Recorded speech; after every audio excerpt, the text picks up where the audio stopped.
Mr. Speaker, this morning I rise to inform my honorable colleagues and the public about the development of a national child safeguarding policy entitled Working Together to Safeguard Children, which is a guidance document for the Bermuda National Child Safeguarding Committee and sets direction for their mandate and work.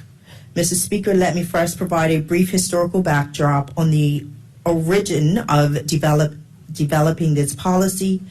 During the joint Ministerial Council held in 2015, it was agreed that overseas territories should lead a national response to child safeguarding to reiterate the commitment to delivering a zero-tolerance approach to child abuse in all its forms and do everything that can be done to prevent harm, support victims, and bring offenders to justice. It was also agreed that the UK government and the overseas territories would work together and prioritize the safeguarding of children. Mr. Speaker, to ensure children's needs are at the heart of the safeguarding system, and environments are created in which all children have an equal opportunity to thrive, a child-centered and coordinated approach to safeguarding children needed to be adopted. This approach requires the collaboration of multi-agencies through the sharing of information and undertaking of robust risk assessments. Mr. Speaker, in 2017, the formulation of a National Child Safeguarding Committee was approved, and later in 2019, in alignment with the Section 11A of the Children's Act of 1998, under the leadership of the Honorable Kathy Lynn Simmons, JPMP, and the Ministry of Legal Affairs, established a National Child Safeguarding Committee, which demonstrated Bermuda's commitment to guaranteeing a collaborative approach towards child safeguarding. Mr. Speaker, the National Child Safeguarding Committee comprises of the following members: Solicitor General, Director of Child and Family Services, Director of Court Services, Commissioner of Police, Director of Public Prosecutions, Permanent Secretary for the Ministry responsible for Child and Family Services, Commissioner of Prisons, Commissioner of Education, and the Chief Medical Officer. Recently, I appointed a representative from the Bermuda Hospitals Board, the Clinical Director of Intellectual Disabilities Program, to join the committee, Ms. Marissa Rogers. Mr. Speaker, the National Child Safeguarding Committee has three broad aims. One, to coordinate the Bermuda government's response to child safeguarding by drawing on cross-departmental knowledge, skills, and expertise through a collaborative approach and align with constitutional and legislative responsibilities.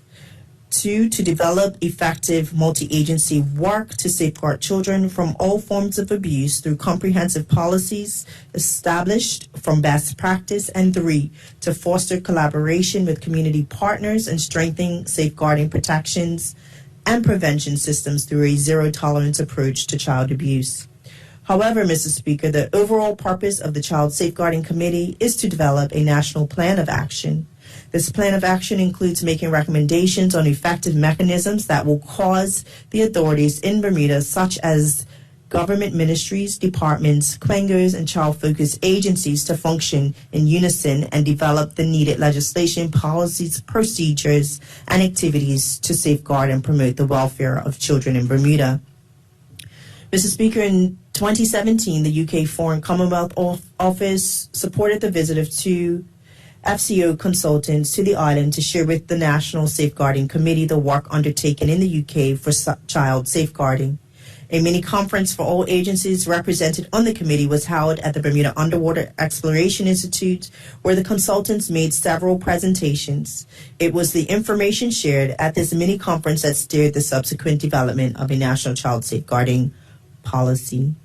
Mr. Speaker, the Deputy Solicitor General, who was acting chair of the National Child Safeguarding Committee at the time, held a series of subsequent meetings with the committee members to strategically develop a policy gathering input from all agency representatives.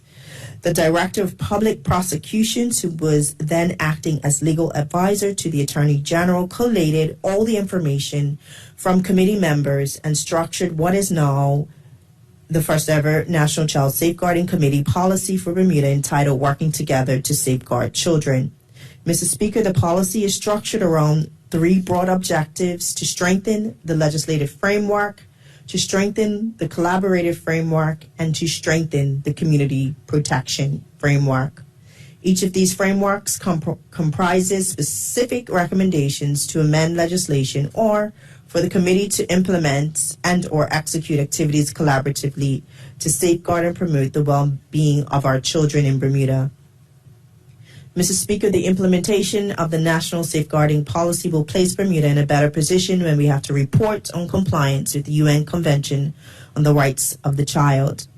Mr. Speaker, the Child Safeguarding Policy will be placed on the Ministry's website at www.gov.bm. As such, I encourage my honorable colleagues, the general public, and the community at large to read the policy, working together to safeguard children. We must all be agents of change and be proactive in preventing our children from all forms of abuse. Mr. Speaker, in closing, I extend my sincere thanks to the Child Safeguarding Committee members for their diligence in working collaboratively to bring this policy to fruition. The government of Bermuda remains steadfast in providing our children with the protections that are necessary to safeguard them so that they feel safe and can flourish to become productive members of our community.